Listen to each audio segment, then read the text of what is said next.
कोई जरूरी नहीं है कि पशुपतिनाथ का व्रत करें तो पूरे मोहल्ले की माताएं कर रही हो तब आप करें, जरूरी नहीं है, आपका जब मन कर जाए। एक प्रश्न किसी ने लिखा, उन्होंने कहा कि पशुपति व्रत कौन से महीने में करना चाहिए। तो जिन्होंने लिखा कि पशुपति व्रत कौन से महीने में करना चाहिए, तो हम उनसे पूछेंगे कि मरना कौन से महीने में चाहिए। जब मरने का कोई सीजन नहीं होता, मरने का कोई दिन नहीं होता, मरने का कोई समय नहीं होता, मरने का कोई पल नहीं होता, मरने की कोई घड़ी नहीं होती, तो पशुपति व्रत करने का भी कोई समय नहीं होता। जब तुम्हारा मन करा, पशुपति व्रत की महत्वता दर्शा। अब पशुपति व्रत को समझ लेना। कई माताएं गलती करती हैं, कई माताएं व्रत को नए नए तरह से करती हैं। कोई कुछ बताता है, कोई कुछ बताता है, कोई कुछ बताता है। उस व्रत को आप समझ लीजिए। पशुपति व्रत,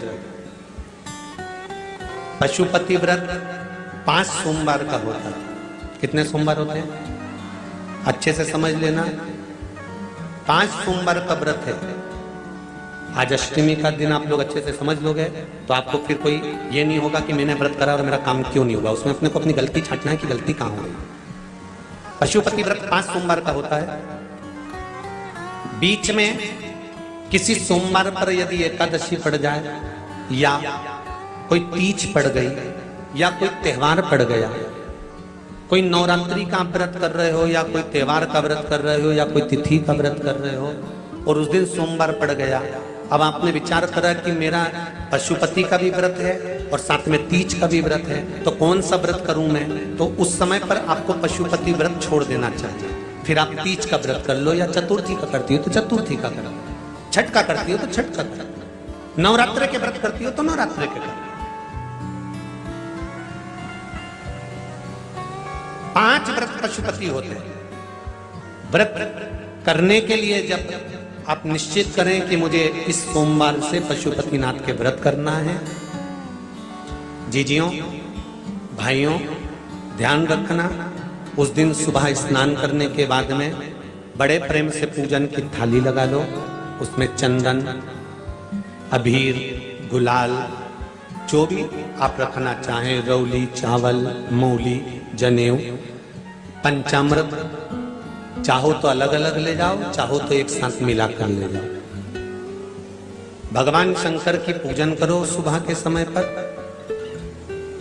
और शिव जी का पूजन कर कर, आराधना कर कर भगवान शंकर से प्रार्थना करो, हे शिव जी, हे ओगड़दानी, हे त्रिकालदर्शी, हे कैलाशी, अविनाशी, आज से मैंने पशुपति व्रत प्रारंभ करेगा। बाबा मेरा ये व्रत इस कार्य के लिए मैं कर रही हूं, आप स्वीकार करना। बाबा को निवेदन करना। पूजन का सामान थाली में उतना लेकर जाना कि सुबह भी काम आ जाए और शाम को भी काम आ जाए। अलग से पूजन का साहित्य में शाम को अलग से नहीं रखना। थाली में उतना ही रख के ले जाओ जितना सुबह भी काम आए और शाम को भी। बाबा को निवेदन कर कर पूजा की थाली वापस ले आओ। शाम के समय पर घर में मीठा बनाओ, 6 दिए रखो थाली के अंदर घी के, और दिए रखकर मीठा ले जाकर मंदिर में पूजन करो। शाम को स्नान कराने की जरूरत नहीं, पंचामृत स्नान की जरूरत नहीं है। शाम को तो केवल जल का छींटा दे दो, पंचामृत का छींटा दे दो, बाबा की पूजन करो। पूजन कर कर प्रसाद के पहले 3 हिस्से करो। 3 हिस्से करने के बाद फिर आप दिया लगाइए। फिर बाबा को कितने दिए लगाना है? जम के बोलो, 5 दिए लगाना है आपको शंकर भगवान को। 5 दिए लगाइए, एक एक दिया जलाते जाएं, और शंकर भगवान से पहले सोमवार को दिया जलाते समय अपने हृदय की बात कहते जाएं। 5 दिए पूरे हो जाएं।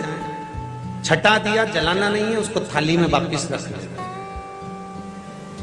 दिए को थाली से नीचे उतारना जरूर।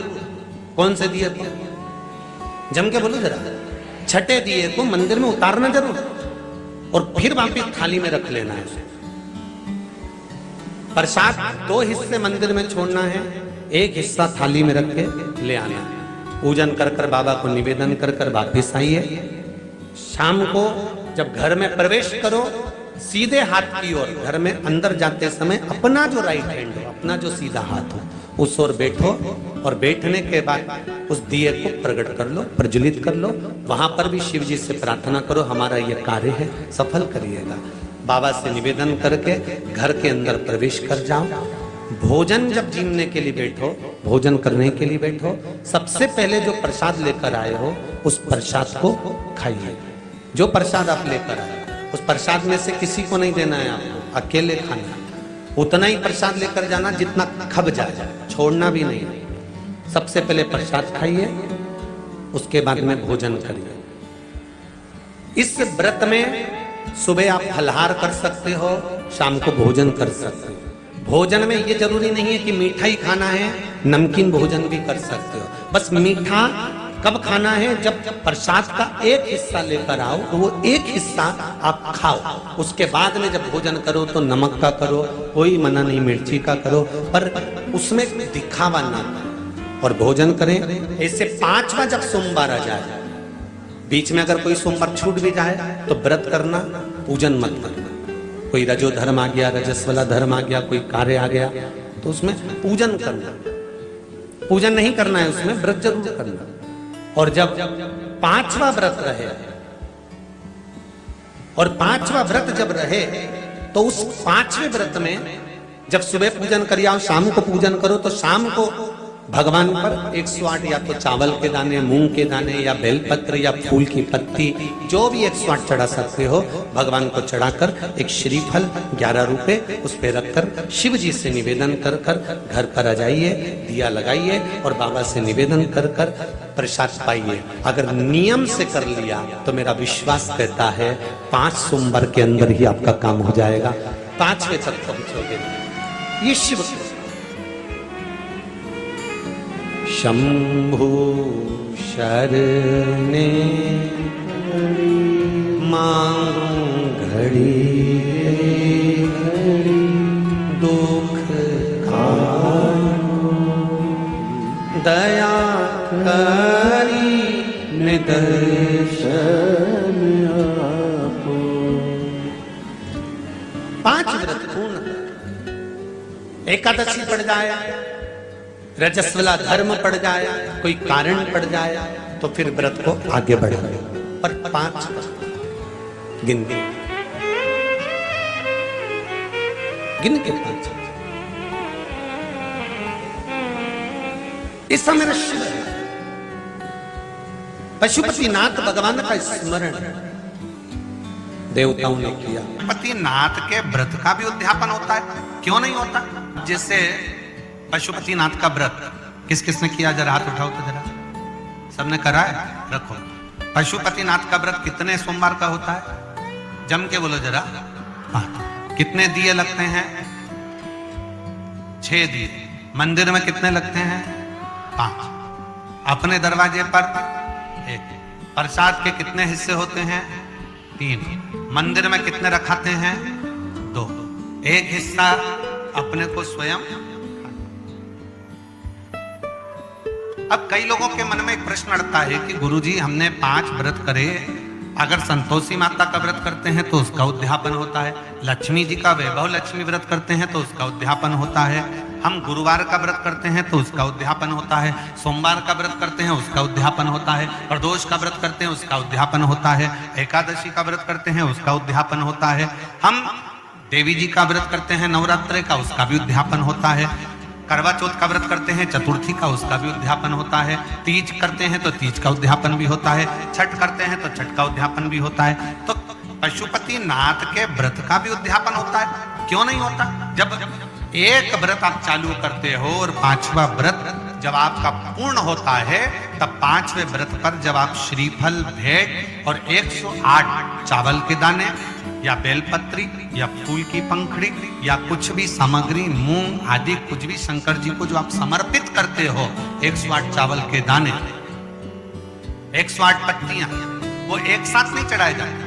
आप सबके स्मरण में रहे कि जैसे फूल की पंखड़ियां हैं तो वो एक एक कर कर देवादिदेव महादेव को समर्पित की जाती है। श्री शिवाय नमस्तुभ्यम, श्री शिवाय नमस्तुभ्यम, श्री शिवाय नमस्तुभ्यम, श्री शिवाय नमस्तुभ्यम, श्री शिवाय नमस्तुभ्यम, श्री शिवाय नमस्तुभ्यम, या नमः शिवाय, नमः शिवाय, नमः शिवाय, नमः शिवाय।